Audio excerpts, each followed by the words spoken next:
जैसा कि आपने पिछले वीडियो में देखा था, उसी का अगला भाग 2।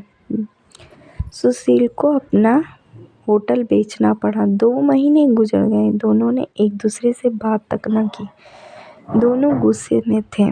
सुशील कहता, खुद गई है, खुद वापस आएगी। रीता की अकड़ थी, मनाने आएगा तो आऊँगी, जाऊँगी। दिन गुजरते आए, 8 महीने गुजर गए, कोई बातचीत नहीं हुई। सुशील के एक दोस्त ने सुशील से कहा, विदेश जाना है तो बताओ, मेरे पास एक ही वीज़ा है। हालात काफ़ी बुरे थे। सुशील विदेश चला गया, नंबर बंद हो गया। 1 साल गुजर गया, दोनों ने कोई बात न की एक दूसरे के साथ। रीता भाई से खर्चा लेती, बच्चों के दूध का या फिर दूसरी ज़रूरी सामान का। भाई कब तक दे सकते थे खर्चा, उनकी भी अपने बच्चे थे। कभी रीता के बच्चे कोई नुकसान कर देते, कोई चीज़ तोड़ देते तो रीता की भाभी हजारों बातें करती, ताने देती थी। रीता चुपचाप सुन लेती थी। क्या करती है आखिर, किसी को कुछ बताती भी न थी। दीपावली का दिन था। रीता ने भाई से कहा, पैसे दे दो, बच्चों को शॉपिंग करवानी थी। भाभी पास से बोली, बहन साफ सी बात है, हमारे पास फालतू के पैसे नहीं हैं। उसी इंसान के साथ गुजारा, नहीं तो तलाक लेकर किसी दूसरे से शादी कर लो, जाओ यहाँ से। उस दिन बहुत रोई थी। उसे एहसास होने लगा था कि सुशील तो मेरे सर का ताज है। सुशील दुबई में बच्चों को याद कर बहुत रोता था। रीता पागल, बात कुछ भी नहीं, और तूने यह क्या कर दिया। उधर रीता के भाई ने रीता के लिए एक आदमी देखा जिसकी पत्नी की मृत्यु हो चुकी थी, 4 बच्चे थे। उसके भाई ने रीता से कहा, बस सुशील से तलाक ले लो, इस आदमी से शादी करके घर बसा लो।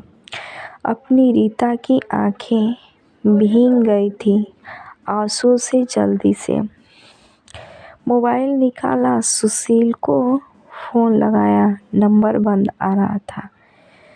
रीता रोने लगी, मुझे सुशील के पास ही जाना है, मुझे कोई शादी नहीं करनी किसी से। उधर सुशील का भी दिल तड़पा। उसने सोचा, मेरी रीता तो मासूम सी है, थोड़े से गुस्से पर नाराज़ हो जाती है ना।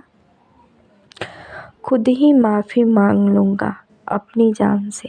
वो टिकट करवा कर हिंदुस्तान वापस आ गया। रीता रो रो कर भगवान से अपने पापों, अपनी गलती की माफ़ी मांग रही थी कि ऊपर वाले मुझे माफ़ कर दे, मुझे मेरा सुशील वापस कर दे। रात भर रोती रही। सुबह बेटी को नाश्ता करवा रही थी कि दरवाजे पर घंटी बजी।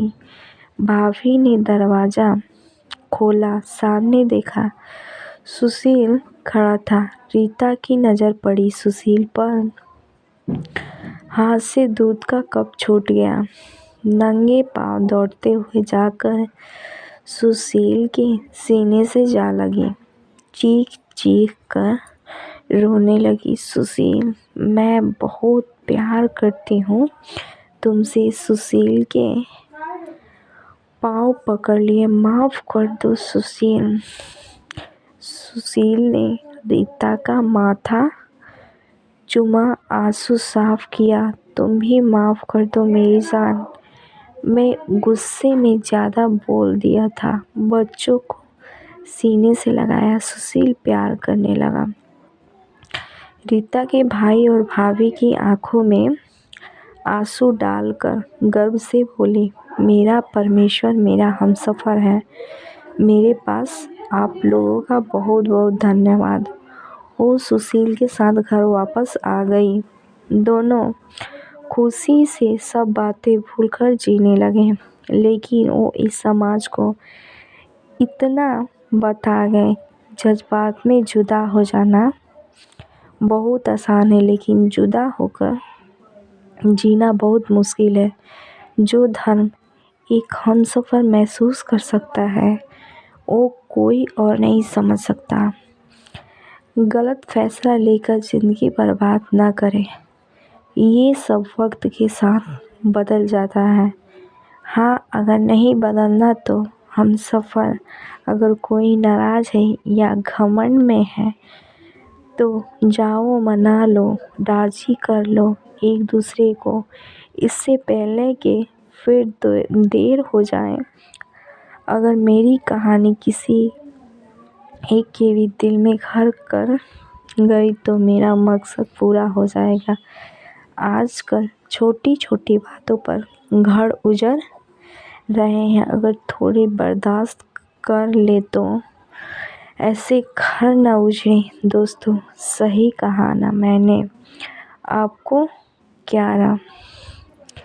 अगर आपको ये कहानी पसंद आई तो प्लीज़ वीडियो को लाइक कीजिए और चैनल को जल्दी से जल्दी सब्सक्राइब कीजिए। Thank you for watching.